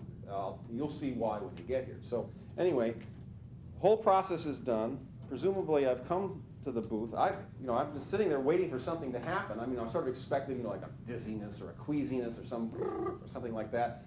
I've watched those old reruns of Star Trek. I know that now this isn't like Star Trek. We're transporting only information here, whereas there they seem to have been transporting the molecules somehow that were disassembled. But I remember that, when people were being transported back then in those Star Trek episodes, they looked all shimmery and weird. And I expected to sort of feel shimmery and weird, whatever that means. But, I felt absolutely nothing. So I'm perfectly prepared to think that maybe something's gone wrong after all with the system. But, the door has swung open. So I turn around, and I'm astonished to look out of the door and see, the first thing I see is a huge panorama of the red sands of Mars. Now, I realize it's got to be through a window or I'd be in serious physical trouble. But I don't see the window, and it turns out that it's a huge window, and this is a sort of a display booth. I mean, this is for arriving VIPs on Mars to sort of give them this great panorama view. And apparently, no VIPs are coming in for lunch just now. But I step out, but in front of this huge panorama of Mars, there's Bob, watching the booth, and with a sense, with an expression of genuine surprise on his face. He really didn't expect me to get there. But he walks forward, and I'm kind of dazzled by the whole thing. And he says, well, I'm amazed that you made it, but welcome to Mars. And I say, I just can't believe it. I mean, I fully expected, some feeling. But there was nothing. I mean, I've been afraid all these years of these machines. And right now, I mean, I can't tell you, I mean, it seems so stupid. I've wasted so much of my life. That's the most fantastic experience in the world. I mean, and just think where I can go now and what I can do. And suddenly it's as if, you know, a tremendous burden is taken away from me because, you know, it's like I've been afraid of this. Finally I try it, and nothing wrong happened. Nothing bad happened. I'm completely happy. So we wander off to lunch. We have to walk a little ways to get to this restaurant. We have our restaurant. Frankly, the conch chowder isn't anywhere near as good as Bob has been saying it is all these years. And he confesses that you know, he's been hyping the place a little bit just to, you know, add to the teasing. But it was good. And maybe partly it wasn't so good because I'm so excited about this whole thing. We just talked about transporters the whole time. And no sooner do I, you know, look up, and it's about 5 minutes to 1. I got to get back. I have a class at 1 to get back to. So he says, okay, we don't have to walk back to that original transporter. That's a little further away. They have plenty of them right here in the lobby of the restaurant. So we walk over to one, say our goodbyes, make arrangements to have lunch again next week, and I walk back into the transporter. This one there's no line for, okay? So I go back in the transporter, same setup as before. There's a red light on. There's a button here. It says push me or whatever it says. So I push the button, and I turn into a frog. No, I push the button, and the door swings shut behind me. The light goes green. First it wants to know my destination, which by now I know. Bob has given me that too. Most people have their home destination memorized, but I have to have that written down on a little card too. So I poke that in, and then the scanning light comes on, says the scanning's in process. The transmission light comes on, and the instantiation light comes on. Everything goes just as it did before. It takes the same time.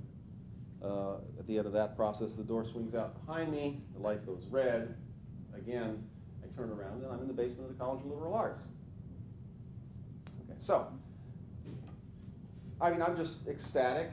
And in fact, call up Bob and remake our appointment for the very next day because I just can't wait for next week. I mean, I want to do this again and wanted to try a couple other things on that menu that looked good, that same restaurant. So he says, okay, fine. And, you know, just this time, you know, here's the address of the restaurant itself. You don't have to come to the other booth.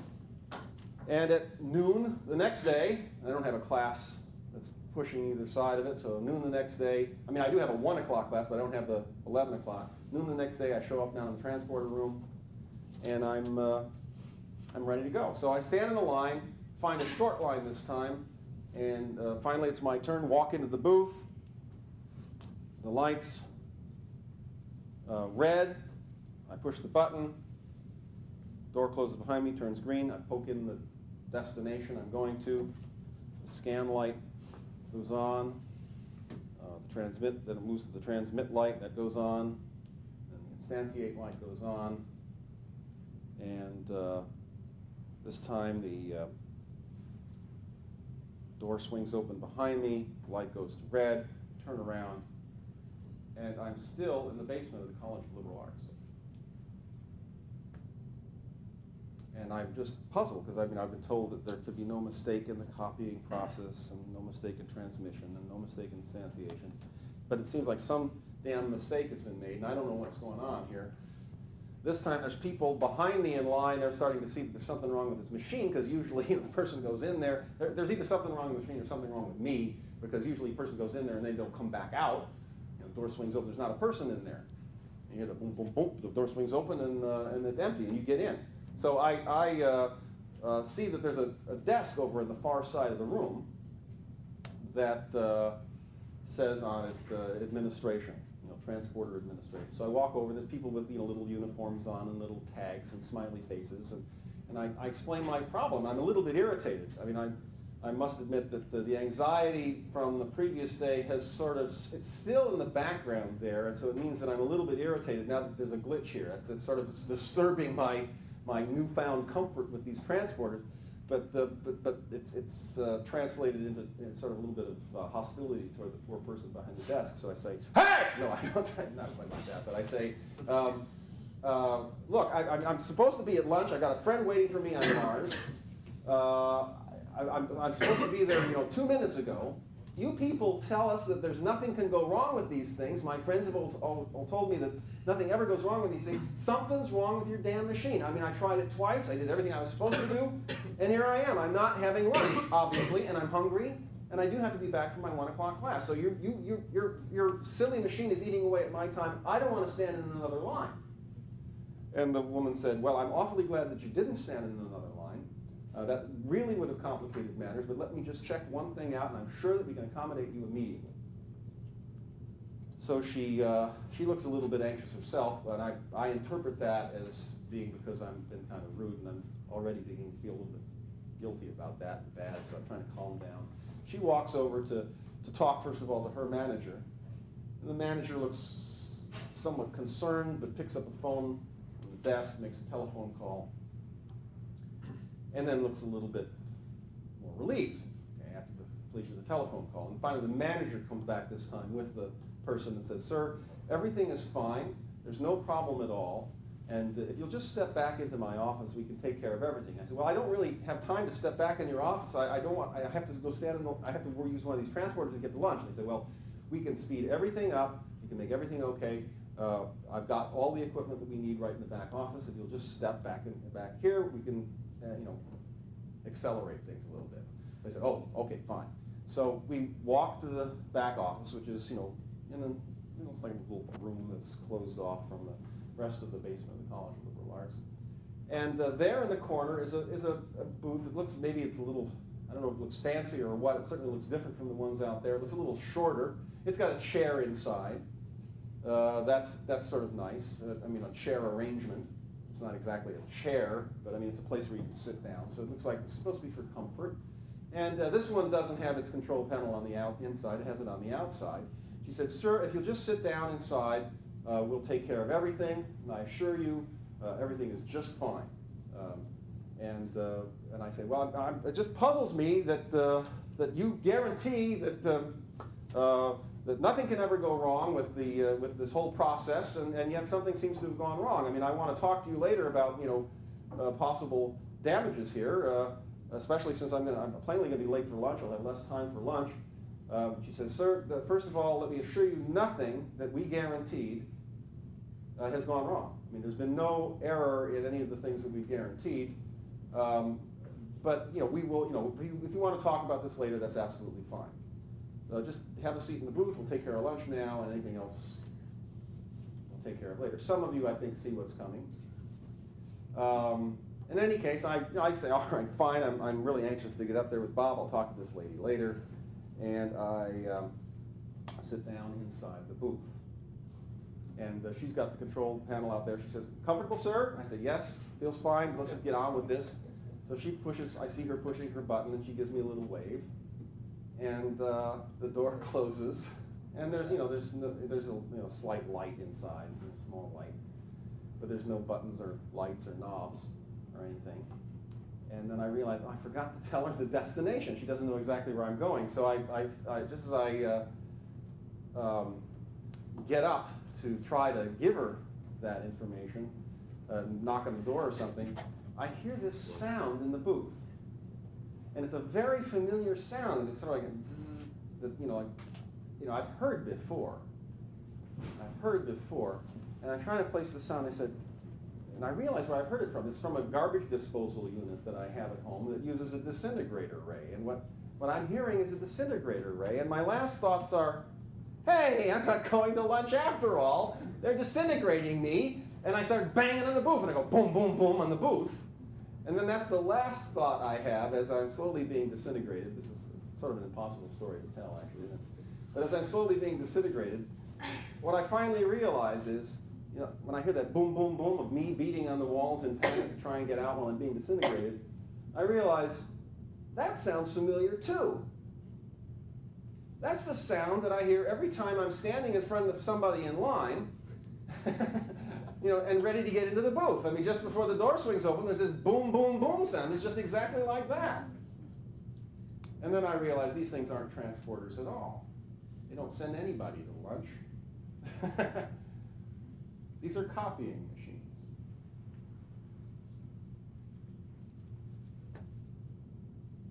Now, there's use about 2 minutes for any questions, clarificatory questions, because there's going to be some more. I mean, this is a summary, basically. The cartoon you're about to see, the little animation, was produced entirely independently of this story. I've been telling it for years, and then someone said, you know, it's a cartoon, it's just like that. So I went to find it, and lo and behold, there's a great little cartoon, just like that, produced by the Canadian Film Board. But we got a minute or two, yeah. If you were just being copied, then how come the first time you had the memories of going there and then coming back?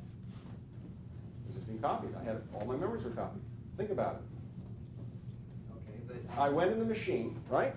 Look, I went in the machine, and this machine copied me with all my memories of being a scaredy cat, a wimp, right? Wuss. My newfound courage, sort of there. And that's what it transmitted over to here, right? A copy was made with all those memories, right? So far, so good. I went to lunch, had lunch. Well, the copy went to lunch. You didn't go to lunch. Oh, no, I've been killed over here. But the copy thinks it's me. Okay, but so So I'm telling you the story from here, right? I'm telling you the story looking back. And this is interesting for a theory like Locke's that says that your personal identity depends on memory, because my memory is absolutely intact and perfect. But you're right. Here's this copy goes out to lunch. Think about this. This copy, who thinks it's me? I mean, it's the memories of that guy that inform the story that I later tell, right? So it's the memory of that guy that I'm telling you about now. It's also that guy that remembers, oh, nothing happened in here, right? He's over here, right? This guy, the one that went in there, got zapped. He wouldn't tell the same story. He'd be saying, ah, and beating on the walls of his booth. But this guy goes out to lunch, raves about the transporters with Bob, has a nice lunch, gets back in the transporter, then that guy's copied, zapped, flushed into the pile of material, waiting for the next person to come in. And the copy of this guy has a 1 hour lifetime, right? And thinking about it the way I'm thinking about it.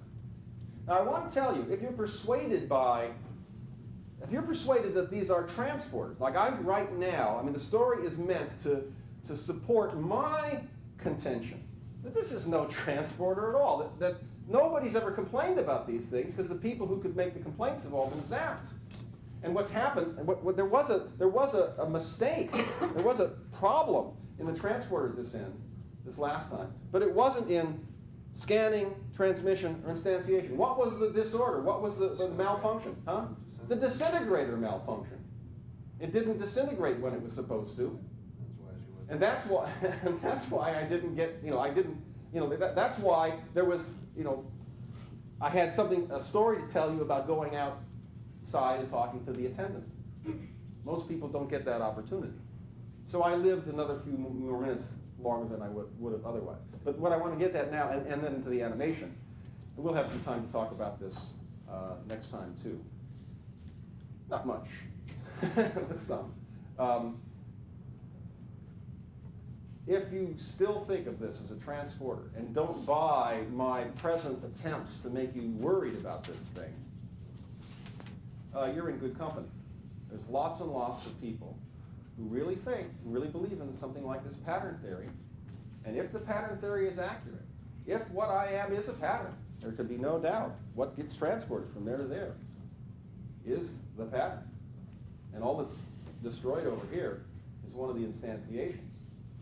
And the pattern, while it builds on itself, the pattern is continuous and does indeed get transported. I'm trying to offer you some sort of anecdotal reasons, not arguments, but anecdotal reasons for thinking, oh geez, maybe I'm not the pattern after all. There's a question haunting me, a problem in philosophy. It's a puzzle dark and deep that robs me of my sleep. I wake each night at 3:30, wondering why I am me, pondering the mystery of what it means to be.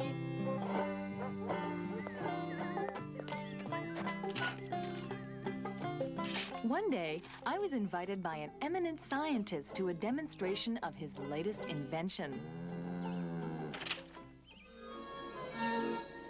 An amazing way of getting from anywhere to everywhere. Note the styling of the cap. The scientist explained that it was a brand new form of transportation that would greatly benefit humanity.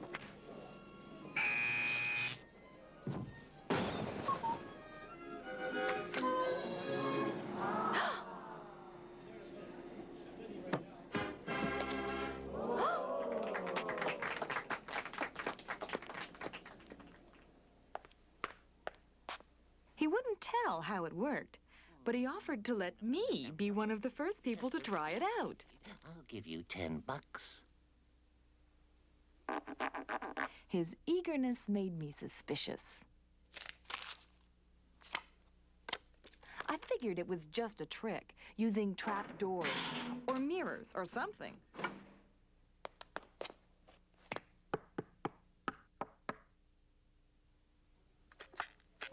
I demanded to know how it was done. Okay. If you really want to know.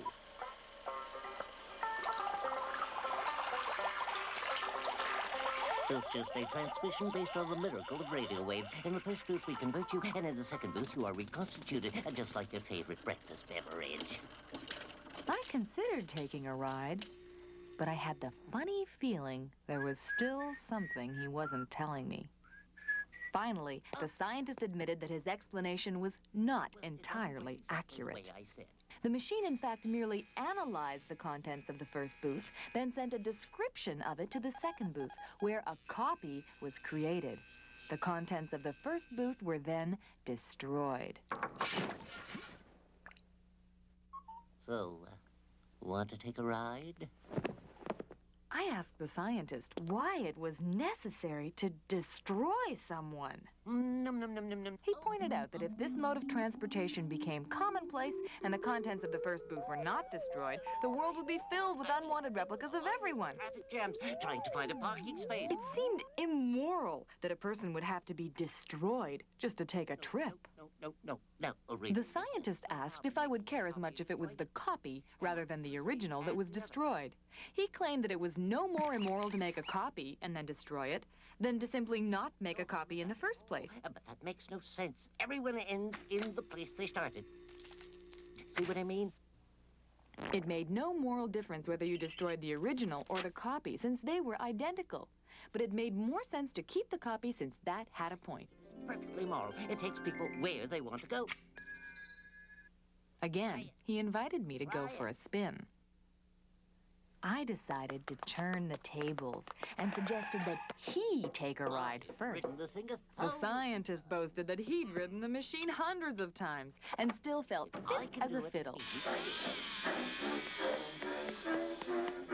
I dared him to demonstrate. Okay.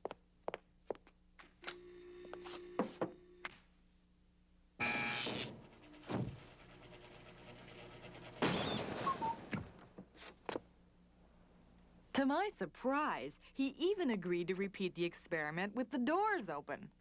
Huh?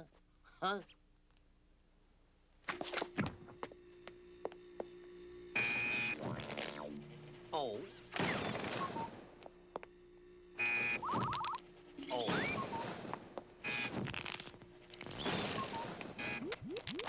Ah. Ta-da! Again, he encouraged me to give it a try. I insisted that I wanted the inventor of the machine to assure me of its safety. But I'm the inventor. But you know I'm the inventor. Look, here's the plans. Here's the works. I, however, insisted that he was a forgery, merely a copy of a copy of a copy of the inventor, and that in my opinion, the original had long since ceased to be.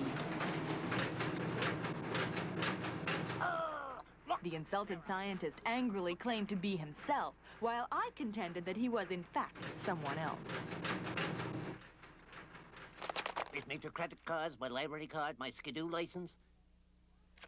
Even his mother was willing to back him up.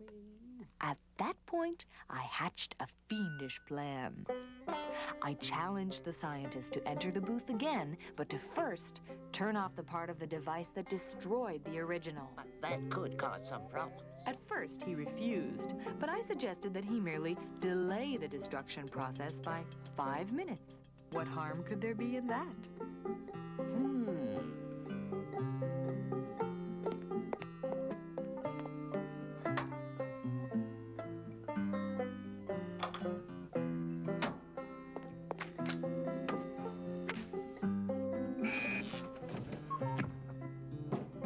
A few seconds later, 2 identical scientists emerged.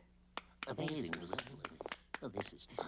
At first, they were entertained by comparing birthmarks, Nice birthmark.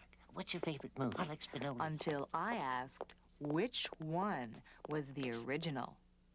Huh? Huh? Huh? The scientist Uh-huh. was beside himself. Each one insisted he was the original. Oh.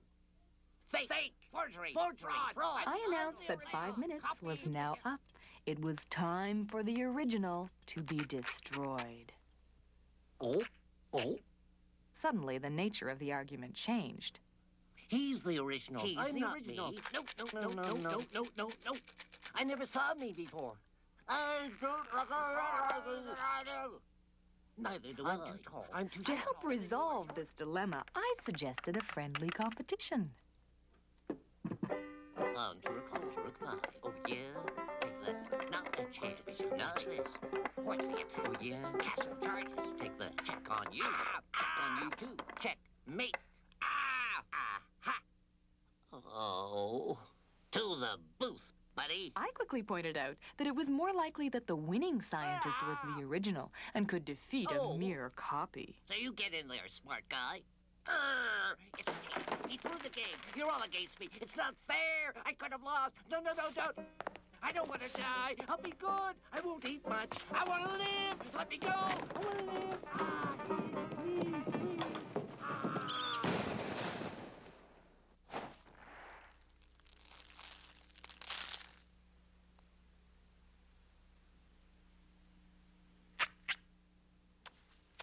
The remaining scientist no longer insisted that I ride in his machine. Let me out of here. And suddenly, I wasn't so sure I'd done the right thing. How can I face the deed I've done? It was a jest and all in fun. Now that I am left alone, I feel I must atone.